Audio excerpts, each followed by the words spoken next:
ত্রয়োদশ জাতীয় সংসদ নির্বাচনে প্রার্থীদের মনোনয়নপত্র জমা দেওয়ার শেষ দিন আজ বিকেল ৫টা পর্যন্ত নিজ নিজ আসনে রিটার্নিং ও সহকারী রিটার্নিং কর্মকর্তার কাছে মনোনয়নপত্র জমা দিতে পারবেন সম্ভাব্য প্রার্থীরা।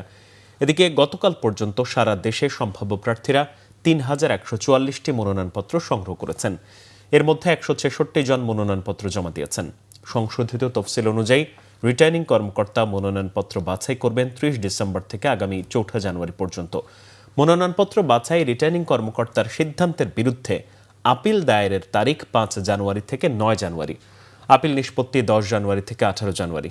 প্রার্থিতা প্রত্যাহারের শেষ দিন ২০ জানুয়ারি আর প্রতীক বরাদ্দ ২১ জানুয়ারি।